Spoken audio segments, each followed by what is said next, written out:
known Randy all of his life when they used to live next door to our grandmother's house, and then when they moved out to Dundas and Dufferin, and then when they moved back to the co-op. Most folks thought we were brothers, and we acted like we were as well. Randy was always so proud of the neighborhood because we had everything we needed here. I was with him throughout his life, basically, and he would always say, you know, my big brother helped me understand who I am as a person.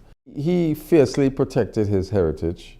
He believed in the cause, which was working in the African Canadian community to improve education, sports, etc., etc. I hired him on different projects, and he'd always say, I want to help my neighborhood, Ken. Randy started to volunteer for us, and in a matter of months I knew that he was the perfect person to do outreach in the community. His roots were deep in the community. He had a connection with the older people, but he had a real talent to connect with young people. Right from the immediate get-go, there was even a different energy as you walked with him through these walkways.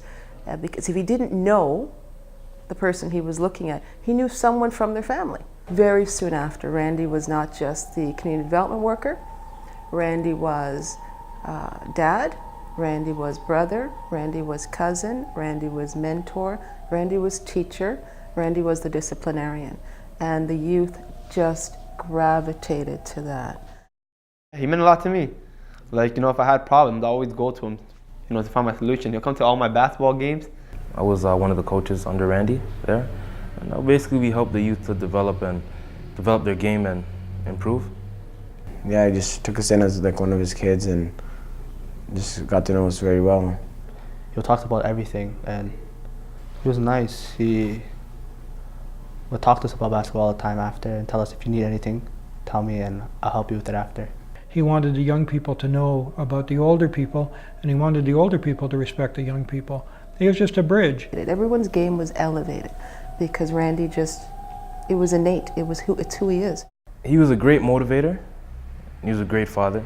I think that impacted the youth down here a lot, just how he would try and get us to bring out our full potential, and he'd always be on us to, you know, you could do it. As near as I could figure, Randy did not understand how to use a clock, because he didn't hesitate to phone me at any time of the day or night. He always used to say, big brother, baby brother here. He was the spark that you know, got a lot of people to believe that they could make some change and do some good things, and you know, really act on the idea that it's not where you're from, it's where you're going. But you got to have some dreams, and you got to have a place where you want to go.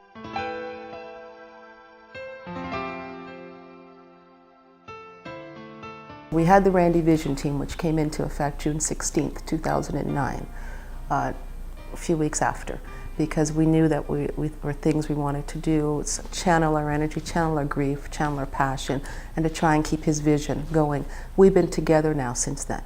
And so the idea of the park became our project, and it's passed through council. And so it was going to be the Randy Padmore Parkette. But the joke is, we all sat around and said, Randy? What's Randy going to say if it's called the Parkette? Randy is not Parkette. It has to be a park. And so it's the Randy Padmore Park.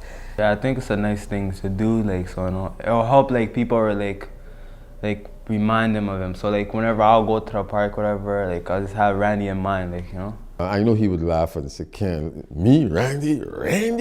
You know, this is what they're doing for me, and, you know, he would be very happy, but he would laugh and tell me stuff, you know what I mean?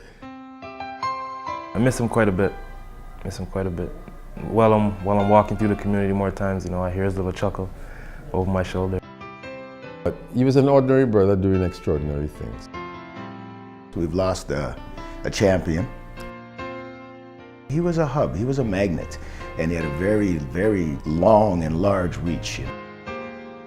Yeah, one of the best friends I've ever had.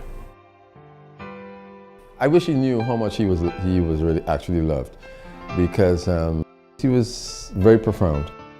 At the end of the day, I don't know if he really knew the depth of the precious gift he brought to all of us. I miss him, and he is ever so loved.